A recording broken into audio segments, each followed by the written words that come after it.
لوٹ آؤ قرآن اور صاحب قرآن کی طرف۔ روزانہ درس قرآن جامعہ مسجد حضرت بابا فتح شاہ رحمۃ اللہ علیہ راج جنگ میں۔ آئیے سنتے ہیں علامہ صاحبزادہ طاہر منظور مرتضی کی زبانی۔ رجیم بسم اللہ الرحمن الرحیم انا انزلناہ فی لیلۃ القدر وما ادراک ما لیلۃ القدر لیلۃ القدر خیر من الف شہر تنزل الملائکۃ والروح فیہا بإذن ربہم من کل امر سلام ہی حتی مطلع الفجر۔ صدق اللہ العظیم۔ یاران گرامی، آج ہم سورہ القدر پڑھ رہے ہیں اور ترتیب کے اعتبار سے یہ قرآن پاک کی 97 نمبر سورت ہے۔ 5 آیات ہیں اس میں، اور یہ مشہور سورہ مبارکہ ہے، اور اس کا مفہوم اور بالعموم جو معنی ہے وہ بھی ہمارے اندر معروف ہے، اکثر احباب کو اس کا پتہ ہے۔ ہم اس کا ترجمہ کرتے ہیں اور اس کے متعلق 1-2 چیزیں عرض کرتے ہیں۔ ارشاد فرمایا انا انزلناہ، بے شک ہم نے اس کو نازل کیا، فی لیلۃ القدر، قدر والی رات میں اس کو نازل کیا۔ یہاں پر اس سے مراد قرآن پاک ہے، اگرچہ قرآن پاک کا لفظ اس آیت کے اندر موجود نہیں ہے کہ اس قرآن کو نازل کیا، محض اشارہ کیا کہ اس کو ہم نے قدر والی رات میں نازل کیا۔ تو چونکہ قرآن پاک پڑھ رہے ہوتے ہیں تو لا محالہ ذہن میں قرآن پاک ہی آتا ہے کہ اس سے مراد قرآن پاک ہی ہے۔ بے شک ہم نے اس قرآن پاک کو قدر والی رات میں نازل کیا۔ قرآن پاک کے نازل ہونے کے حوالے سے اگر ہم تفصیلی بحث میں پڑھیں تو بہت زیادہ اقوال ہیں علماء کے۔ بعض نے کہا کہ قرآن پاک پہلے لوح محفوظ سے آسمان دنیا پر نازل ہوا، بعضوں نے کہا کہ لوح محفوظ سے پہلے اللہ کے مقرب فرشتوں پر نازل ہوا، ان فرشتوں نے پھر کچھ عرصے میں جبریل امین پر نازل کیا، جبریل امین پھر 23 سال کے عرصہ میں رسول اللہ صلی اللہ علیہ وسلم پر لے کر آئے۔ تو مختلف اقوال ہیں، مختلف علماء نے اپنے اپنے اعتبار سے اس کو بیان کیا، لیکن ایک متفقہ طور پر جو علماء کا موقف ہے قرآن پاک کے نازل ہونے کے اعتبار سے، وہ یہ ہے کہ قرآن پاک سب سے پہلے لوح محفوظ پر، لوح اور وہ تختی اور وہ قلم، یعنی لوح و قلم، جو لوح محفوظ پر یہ قرآن پاک سارے کا سارا محفوظ تھا، لکھا ہوا تھا۔ تو اللہ تعالیٰ نے اس رات میں، کیونکہ قرآن پاک تو ایک رات میں نازل نہیں ہوا، نبی مکرم صلی اللہ علیہ وسلم پر تو 23 سال کا عرصہ لگا قرآن پاک کے نازل ہونے میں۔ تو جو ایک ہی رات میں نازل ہوا، تو لوح محفوظ پر جو قرآن پاک لکھا ہوا تھا وہ اللہ تعالیٰ نے اس رات میں، قدر والی رات میں، وہ قرآن پاک آسمان دنیا پر بیت العزت میں وہ نازل فرمایا۔ ایک دم سے پورا قرآن پاک آسمان دنیا میں بیت العزت میں وہ نازل فرمایا، اور پھر بیت العزت سے جبریل امین اس قرآن پاک کی مختلف آیات حسب ضرورت لوگوں کی عبادات اور معاملات کے حوالے سے پھر جبریل امین ان کو لے کر، آیات کو لے کر سرکار علیہ الصلوۃ والسلام پر حاضر ہوتے رہتے تھے۔ یہ تو قرآن پاک کے نزول کے اعتبار سے بات ہوگی۔ اگلی آیت میں فرمایا وما ادراک ما لیلۃ القدر، اور آپ کیا سمجھے کہ لیلۃ القدر کیا ہے؟ لیلۃ القدر جہاں بھی ان صورتوں کے اندر وما ادراک کا لفظ آ رہا ہے کہ آپ کیا سمجھے یا آپ کیا جانیں کہ یہ چیز کیا ہے، پیچھے سے القاریہ ملقاریہ، وما ادراک ملقاریہ، اور اس طرح کر کے چیزیں آئیں، تو اللہ تعالیٰ نے یہ فرما کے خود ہی بعد میں ان کی وضاحت فرما دی، اور اسی صورت کے اندر اگلی آیتوں میں اس کا معنی مزید بیان فرما دیا۔ یہاں بھی فرمایا وما ادراک ما لیلۃ القدر۔ بعض دفعہ یہ بھی گفتگو کا بات کا طریقہ ہوتا ہے کہ انسان کسی کو کچھ بتانا چاہ رہا ہے تو بتانے سے پہلے وہ سوال کر لیتا ہے۔ مثلا میں آپ سے پوچھ لوں کہ ہاں جی کوئی آپ بتائیں بھلے کہ زکوٰۃ کیوں فرض ہوئی تھی، ایک سوال ہے نا۔ تو اس کا مطلب یہ نہیں کہ میں آپ سے سننا چاہ رہا ہوں کہ زکوٰۃ کیوں فرض ہوئی تھی، اس کا مطلب یہ ہے کہ میں آپ کو بتانا چاہ رہا ہوں، لیکن یہ بھی ایک کلام کا طریقہ ہے۔ تو اس کے اندر بھی ایسے ہی وما ادراک ما لیلۃ القدر، آپ کیا سمجھے کہ لیلۃ القدر کیا ہے، اور خود بیان فرمایا لیلۃ القدر، جو لیلۃ القدر ہے یہ قدر والی رات، خیر من الف شہر، یہ 1000 مہینوں کی عبادت سے افضل ہے۔ لیلۃ القدر یہ قدر والی رات 1000 مہینوں سے زیادہ افضل ہے۔ اس حوالے سے نبی مکرم صلی اللہ علیہ وسلم کی 20 احادیث ہیں کہ سرکار علیہ الصلوۃ والسلام کو سابقہ امتوں کی نیکیاں دکھائی گئیں اور عمریں دکھائی گئیں، تو سرکار علیہ الصلوۃ والسلام کے دل میں یہ خیال آیا کہ ان کی اتنی نیکیاں، تو ظاہر بات اتنی بڑی عمریں تھیں تو انہوں نے اتنی زیادہ نیکیاں بھی کر لی، تو میری امت کی تو عمریں اتنی نہیں ہیں، تو نیکیاں کرنے میں تو پھر میری امت کے لوگ ان سے پیچھے رہ جائیں گے۔ تو اس تسلی کے لیے اب یہ روایتیں کئی طرح کی ہیں اس سے ملتی جلتی، لیکن بنیادی مفہوم یہی ہے سب کا۔ اس خیال کی تسلی کے لیے اللہ تعالیٰ نے فرمایا کہ لیلۃ القدر خیر من الف شہر۔ اے حبیب آپ فکر مند کیوں ہوتے ہیں، ہم آپ کی امت کو ایک ایسی رات عطا کر رہے ہیں کہ وہ اس رات میں عبادت کریں تو 1000 مہینوں کی راتوں میں عبادت کرتے رہنے سے زیادہ بہتر ہے۔ تو وہ جو فرق تھا یا فرق پیدا ہونا تھا عمر کی وجہ سے، وہ تو ایک رات کے اندر ہی سارا پورا ہو رہا ہے۔ تو اللہ تعالیٰ نے اپنے حبیب کی تسلی اور تشفی کے لیے یہ برکت والی رات رکھی، اور اس میں سرکار کا ہم سے محبت اور سرکار کی فکر دیکھیں کہ میرے امتی ہیں، عمریں تھوڑی ہیں تو نیکیاں بھی تھوڑی کریں گے، اعمال اتنے زیادہ کرنے کا موقع نہیں ملے گا، ان کو اچھائیاں کرنے کا زیادہ موقع نہیں مل پائے گا۔ کس قدر یہ محبت ہے اور کس قدر یہ سرکار علیہ الصلوۃ والسلام کی جذبات ہیں اپنے امتیوں کے بارے میں۔ اب دوسری طرف اگر دیکھیں تو اب ہمارا معاملہ سرکار علیہ السلام کے بارے میں کیسا ہے؟ ہمیں داڑھی بھی چبھتی ہے، بچہ رکھ لے تو ہم کہتے تو ہی مولوی بن گئے ہیں، جدو ٹائم آئے گا رکھ لیں گے۔ کون سا ٹائم ہے؟ داڑھی اپنے ٹائم پہ ہی آئی ہے، اور کون سا ٹائم آئے گا داڑھی کا؟ بہرکیف یہ بات اور طرف نکل جائے گی۔ تو سرکار علیہ الصلوۃ والسلام جب اپنی امت کے لیے اتنے فکر مند ہیں، سرکار اپنی امت سے اتنی محبت کرتے ہیں، تو ہمیں کیا پڑی ہے کہ ہم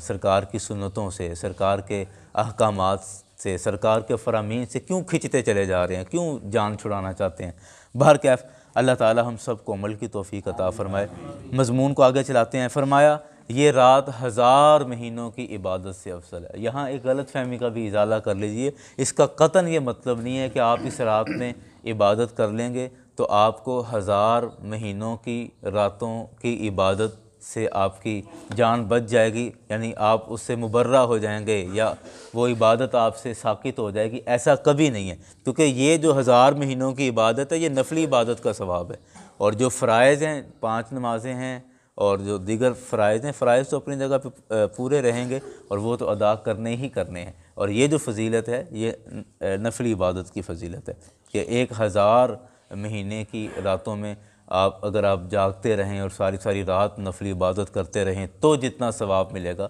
اتنا آپ کو ثواب ملے گا۔ فرمایا تنزل الملائکہ، ایک اور کوالٹی ہے اس رات کی، خصوصیت ہے وہ تنزل الملائکۃ والروح فیہا، اس رات میں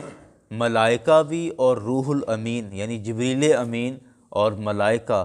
یعنی جبریل ملائکہ سمیت اس رات میں تنزل زمین پر اترتے ہیں، بِإِذْنِ رَبِّهِمْ اپنے رب کی اجازت سے اترتے ہیں، من کل امر ہر معاملے میں۔ سرکار علیہ الصلوۃ والسلام کی احادیث کا خلاصہ یہ ہے فرشتوں کے نازل ہونے کے اعتبار سے کہ حضرت جبریل امین کے ساتھ فرشتوں کی ایک تعداد ہوتی ہے، اس کی صحیح تعداد کوئی نہیں جانتا کہ وہ کتنے فرشتے ہوتے ہیں، اور وہ اس رات میں زمین پر اترتے ہیں اور زمین پر اتر کر پوری زمین پر پھیل جاتے ہیں، جہاں جہاں لوگ اس رات میں اللہ کی عبادت کر رہے ہوتے ہیں، توبہ اور استغفار کر رہے ہوتے ہیں اور اللہ کے حمد و ثنا میں مصروف ہوتے ہیں، تو ان لوگوں کے ساتھ یہ فرشتے شریک ہو جاتے ہیں، ان کی عبادت میں شریک ہو جاتے ہیں، ان کے معاملات میں یہ فرشتے شریک ہو جاتے ہیں، اور اس کے بعد جیسے یہ پوری رات گزرتی ہے تو ساری رات وہ فرشتے ان کی سنگت میں، ان عبادت گزاروں کی سنگت میں رہتے ہیں، اور جیسے ہی وہ رات اپنے اختتام کو پہنچتی ہے تو یہ فرشتے دوبارہ سے پھر ایک جماعت کی شکل میں جبریل امین کے ساتھ واپس پھر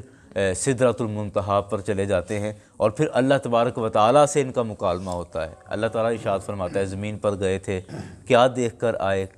کیا تھا وہاں پر؟ تو یہ عرض کرتے ہیں یا اللہ تیرے بندے تھے،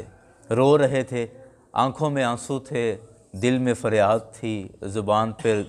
توبہ کے الفاظ تھے، استغفار کر رہے تھے، مولا تجھ سے معافی مانگ رہے تھے، تجھ سے بخشش طلب کر رہے تھے، تیرے جنت کے سوالی تھے، تیرے جہنم سے پناہ مانگ رہے تھے، ڈر رہے تھے، اپنے بچوں کے لیے دعائیں کر رہے تھے۔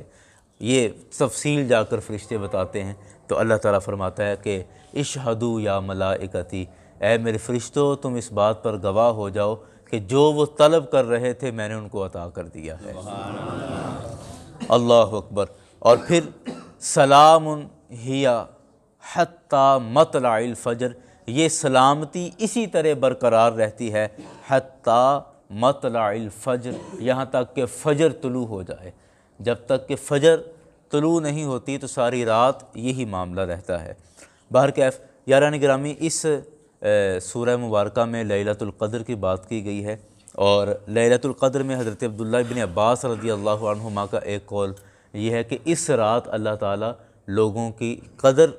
چونکہ لیلۃ القدر ہے، قدر والی رات، تو قدر تقدیر سے بنا ہے، تو اس رات اللہ تعالیٰ لوگوں کی تقدیر کے فیصلے فرماتا ہے کہ آئندہ سال کس کو کتنا رزق دیا جائے گا، اور کون زندہ رہے گا، کون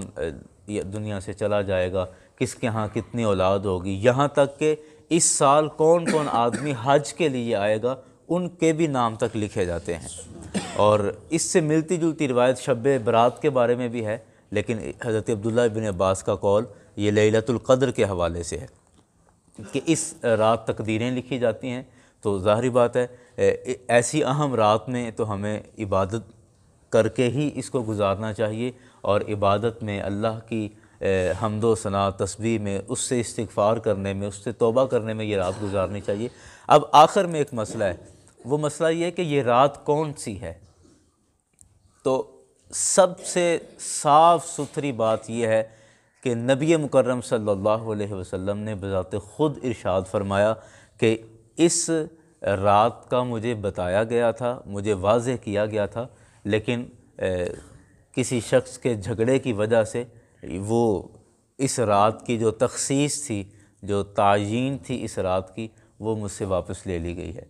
اور یہ بھی اللہ کی حکمت تھی کہ سرکار علیہ الصلوۃ والسلام لوگوں کو بتانے لگے کہ یہ رات کون سی ہے، تو اللہ تعالیٰ نے وہ چیز واپس لے لی۔ اب جب وہ موقع نکل گیا تو اللہ تعالیٰ نے پھر عطا فرما دی کہ یہ وہ رات ہے۔ اور کیوں اس طرح کیوں کیا؟ کیونکہ بعض چیزیں اللہ تعالیٰ اپنی حکمت کے تحت پوشیدہ رکھتا ہے اور انہیں چھپا کر رکھتا ہے۔ جیسے اللہ کے ولی کی ولایت پوشیدہ ہے، کوئی اس کی کوئی سرٹیفکیٹ اس کا نہیں ہے کہ آپ یہ کام کریں گے تو آپ ولی بن جائیں گے، ایسا نہیں ہے۔ کون ولی ہے کوئی پتہ نہیں، اور یہ چھپا کے کیوں رکھا؟ تاکہ ہم ہر نیک آدمی کے بارے میں اچھا گمان کریں، اس وجہ سے۔ اور اس رات کو بھی چھپا کے اس وجہ سے رکھا، دو فائدے ہیں اس کے۔ ایک فائدہ یہ ہے کہ اگر یہ رات واضح ہو جاتی، بالکل 100% واضح ہو جاتی کہ جی یہ رات فلاں رات ہے، تو اس رات میں جو نیک آدمی ہیں، نیک لوگ ہیں، وہ تو عبادت کر کے اتنی زیادہ نیکیاں اور اتنی زیادہ فضیلتیں حاصل کر لیتے، لیکن خدا نخواستہ جو آدمی عبادت نہ کر پاتا، جو سست آدمی، غافل آدمی، جسے عبادت کا مزاج نہیں ہے، طبیعت نہیں ہے زیادہ عبادت کرنے کی، وہ آدمی جب اس رات کے اندر کوئی گناہ کر لیتا، کوئی برائی کر لیتا یا نماز نہیں پڑھتا، جو بھی کرتا، تو پھر اس کو گناہ بھی اسی قدر زیادہ ملتا۔ تو یہ بھی اللہ کا کرم ہے کہ اس نے اس رات کو ہم سے چھپا کے رکھا ہے۔ بھی جو بھی رات ہوگی ہمیں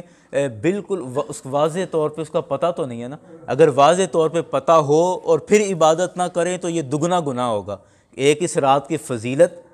کے حوالے سے اور ایک اس کی پتہ ہونے کے باوجود عبادت نہ کرنے کی وجہ سے، تو یہ گناہ مزید بڑھ جاتا۔ تو اللہ تعالیٰ نے یہ ہم پہ کرم فرمایا کہ اس رات کو